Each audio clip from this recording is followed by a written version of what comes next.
Que veut dire le nom As-Salam?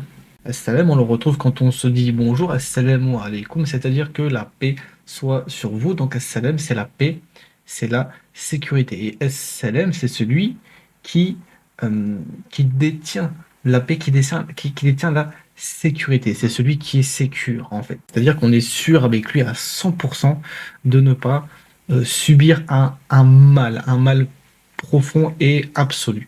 C'est ce qu'il va nous dire ici. As-salam, huwa alladhi taslumu dhatuhu anil aib. Alors déjà, d'un point de vue de son naissance, Dieu, il est as-salam, c'est-à-dire qu'il est épuré, il est protégé de tout défaut, aib.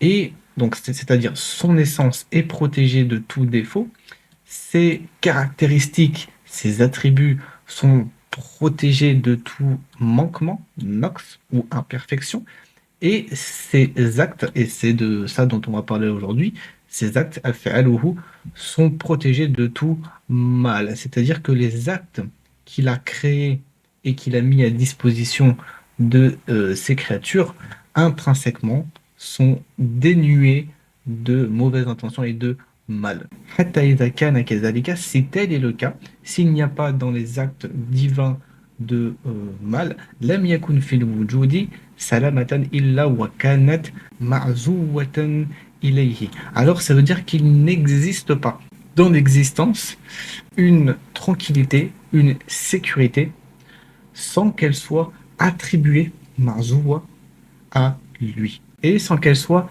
sadiratan minhu, issue de lui. Donc tout ce qu'on peut vivre au quotidien, de choses qui viennent nous sécuriser, qui viennent nous protéger contre un mal, que ce soit directement ou indirectement, que ce soit visible ou parfois presque invisible, tout cela, ça doit être attribué à lui et ça provient de lui. وقد فهمت أن أفعاله تعالى سالمة عن الشر. Donc tu as compris maintenant que les actions de Dieu, qu'il soit élevé, sont protégées contre le mal. Ils ne sont pas mauvaises. Elles ne sont pas mauvaises, ces actions. Et Anni, c'est-à-dire je veux dire que al-shar al-mutlaq. Je parle de quoi? En fait, je parle du shar, je parle du mal absolu, mutlaq, al-murad li zatihi, ça c'est très important. Il parle al-Ghazali du mal absolu qui est voulu pour lui-même dans son essence. Il ne parle pas l'ali khair, il ne parle pas d'un bien. Hasilin fi dimnihi a'zama minhu. Il ne parle pas d'un bien qui vient à l'intérieur de ce mal et qui est en fait plus profond et plus grand que ce mal-là. Donc ça veut dire que tout ce qui nous touche et qui nous paraît mauvais n'est considéré mauvais que parce qu'on le voit à travers notre prisme à nous de créature, mais en fait ce mal-là, il est plongé dans un bien, il est plongé dans une sagesse plus grande, plus englobante. C'est cette sagesse qui est as-salama, qui est notre protection. Et cette protection-là, elle est issue et elle provient de Dieu. وَلَيْسَ فِي الْوُجُودِ شَرْ. Il n'existe pas de mal. بِهَذِهِ الصِّفَةِ. Donc là, ça nous rassure sur quelque chose de très important, c'est que quoi qu'il puisse nous arriver, quoi qu'on puisse nous faire, dans toute l'existence, d'un point de vue ontologique pur, dans tout le cosmos, en fait, il n'existe pas un mal qui est purement mal et qui a été créé pour lui-même. Il y a toujours derrière lui un enseignement à tirer, d'un point de vue évidemment général, global, cosmologique. Donc ça, c'est rassurant déjà.